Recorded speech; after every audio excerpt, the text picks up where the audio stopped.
But like he said, it's not all about the profit for me, because I actually believe in the technology and the positive implications for just society in general that I've been talking about. And like he said, the people that are kind of pioneering Ethereum,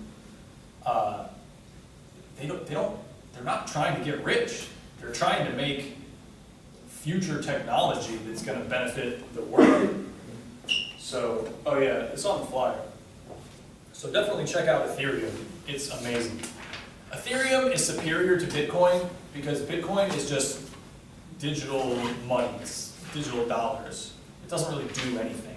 But Ethereum is an entire network that's like Internet 3.0 that enables all of these decentralized apps to happen on top of it. So people are building all of this stuff on top of Ethereum that uses Ether, which is the cryptocurrency of Ethereum, to fuel smart contracts and things that happen on the Ethereum network. It's amazing. So Microsoft and all these people that are in the Enterprise Ethereum Alliance are using the Ethereum blockchain to do all kinds of stuff. Well, Microsoft is in it. Everybody's in it now. There's actually a video that just posted like a couple days ago of Vitalik. It's talking about Ethereum. So like you guys went on like the whole scoop about Ethereum, like pull everything from the owner who like actually made it.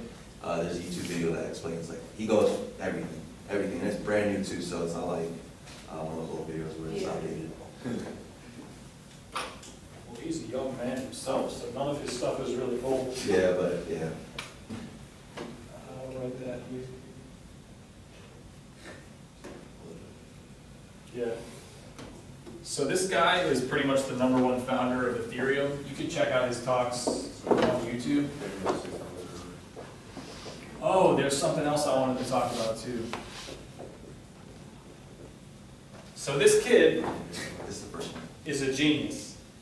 We are in the future. This is one of the things that's blowing my mind, is that up until recently, it was still kind of like the corporate dudes and the macho politicians that were controlling the world.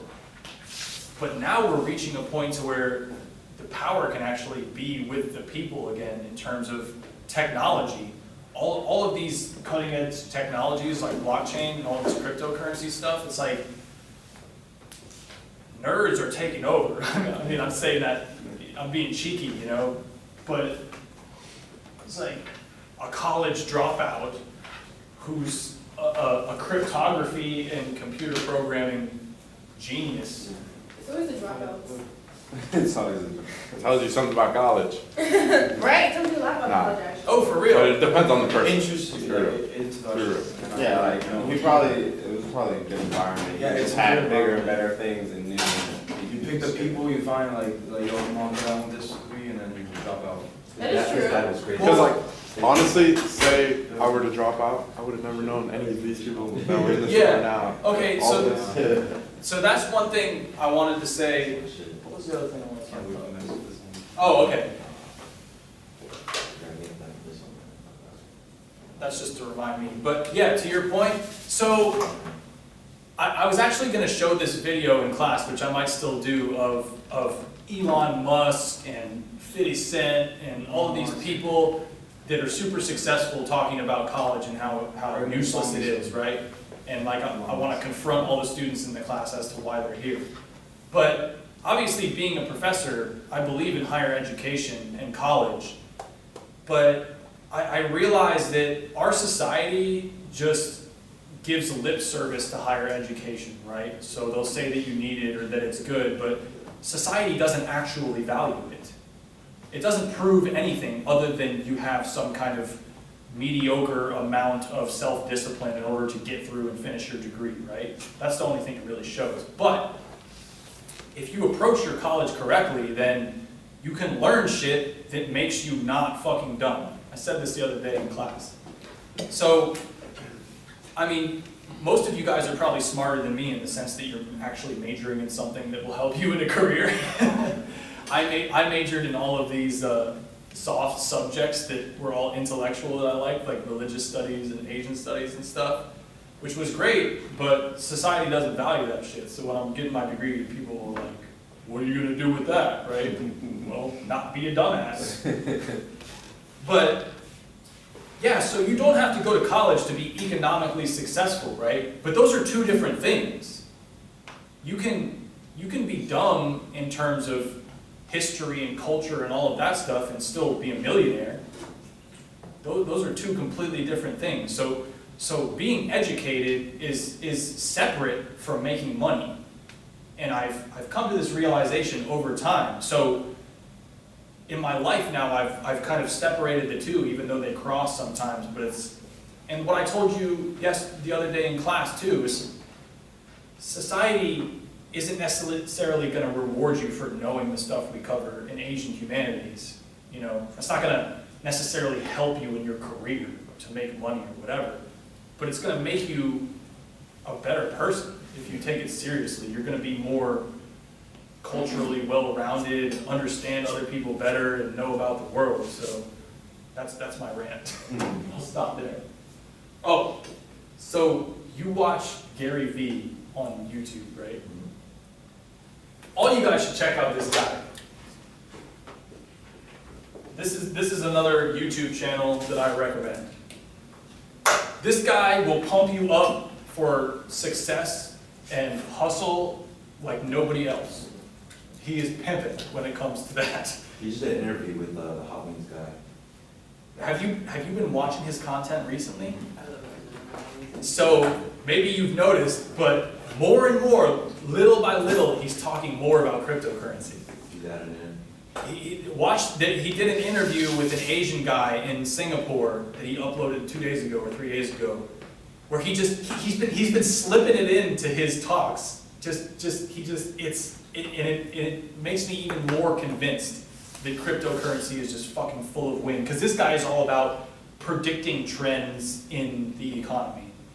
So, and he snuck it into this interview where he was like, yeah, I bought cryptocurrency in 2013 and I still haven't gone on the record as to my predictions or opinion on it.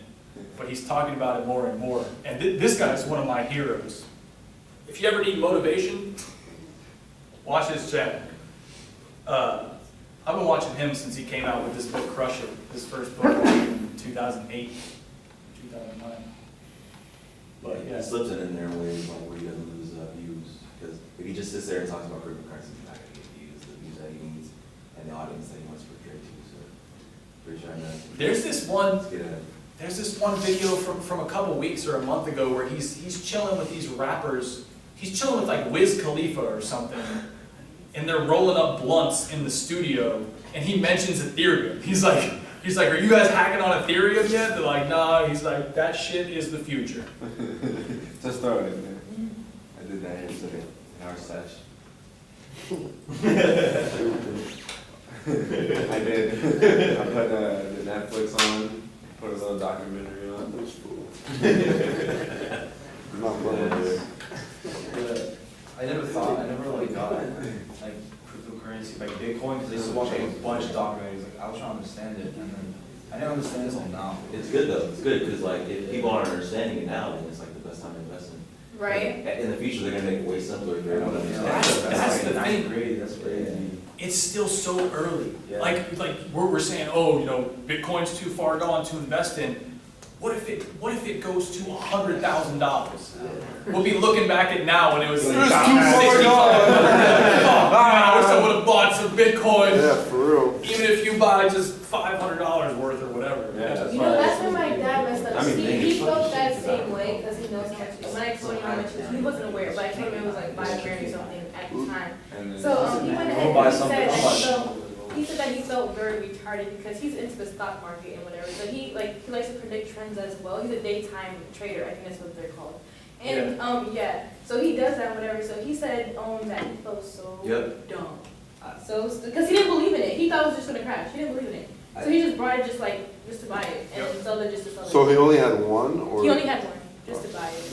You are confused. I was talking to my financial advisor about it, and he was like, dude, I don't know what you're talking about. I'm like, what the fuck? Like, you're supposed to be helping. Like, you can't even figure this shit out. He's like, dude, this swings.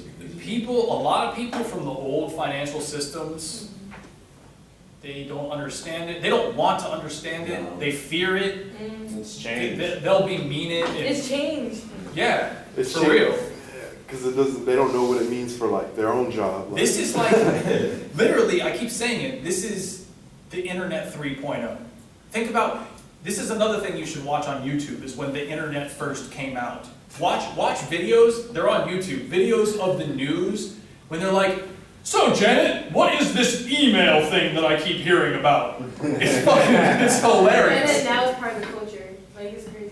They're like, so it's like a letter it's not a physical letter that you can send to someone and it's just text on a screen? It's the third wave of the internet revolution. But going back to what you're saying, yeah, if you really want to invest in it, which I'm not giving you official financial advice at all, I have to The say, stock market seems too confusing, you have to invest in Bitcoin. yeah, I mean, those old financial systems, in my mind, are just Makes sense. over. Forget all that shit. Yeah, Yeah, this Bitcoin's a lot is more the new shit. And it's still so early in the time, but, yeah, but if you want to invest in cryptocurrency, you have to have a certain mindset to where you ignore all that negative shit. Like, listen to the people, were you saying it's your dad? Mhm. Yeah, like, listen to people like that regret that they sold their Bitcoins, that wish they would have bought more a year or two or whatever ago.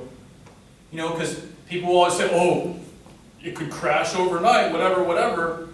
It's crashed before, Right. you know. Ethereum went from $400 to $200 in a few days or whatever. now it's I don't even care. I get excited when that shit happens because I just buy more.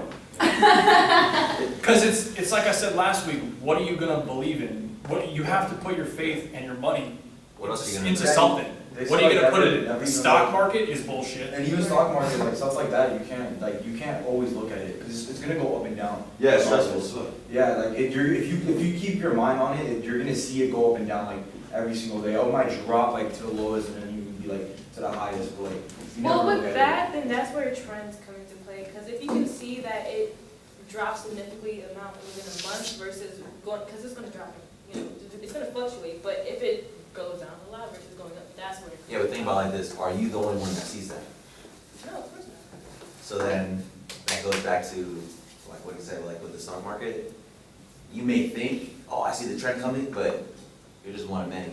Especially with the stock market, there's a lot of people with a lot of money and time invested, just sitting there looking at stocks and research. I'll get to you, hold on. But like that happens with crypto too, is like, so there's all these conferences coming up and people are saying that the price of Ethereum and Bitcoin and all of these cryptocurrencies goes up in the winter, which as we can see is proving to be true. Because DevCon, I think, is happening now, which is the big Ethereum conference. And so when these conferences happen, there's announcements and stuff made, and it gives people more confidence about cryptocurrency, that the shit is real, and so the price goes up. So there's speculation and stuff like that happens too with crypto. Yeah. like, what exactly are the reasons like these cryptocurrencies are gaining value so quickly? Like, why? Supply and demand. You put money in. Yeah. It's literally just like, alright, so like, alright, Apple, they had like a keynote about the new iPhone and like the Face ID didn't really work and they had a mistake on like air. And literally after that keynote, their stocks dropped because everybody lost faith that, oh, you know, this iPhone 10 is not gonna be that great as everybody thinks. But then it's just like the reverse for like cryptocurrency and Bitcoin. So like the more people you have on board, the more that people are gonna trade it, and then that more people are gonna trade it, the more like, oh, you're gonna sell it for $300, and they're like, oh no, I'm gonna sell it for $315, and they're like, all right, I'll buy it still, I don't give a fuck. And the answer is, which is profound that you should think about, is that it's the same way that everything is valued. The reason why anything has value is because humans put value onto it mentally. I mean, and it's related to supply and demand, right? But, I mean, why is a Beanie Baby worth nothing now, but 15 years ago, a Beanie Baby was worth $500? New. Oh, you were probably 2 years old when this trend happened. Plush dolls look They're big supposed to be on. like the future, they're supposed to be like. Yeah, there were these little stuffed animals. They were little stuffed animals, but there was this trend that happened over a decade ago where they got super popular. So it was the rare Beanie Babies were worth hundreds of dollars or whatever,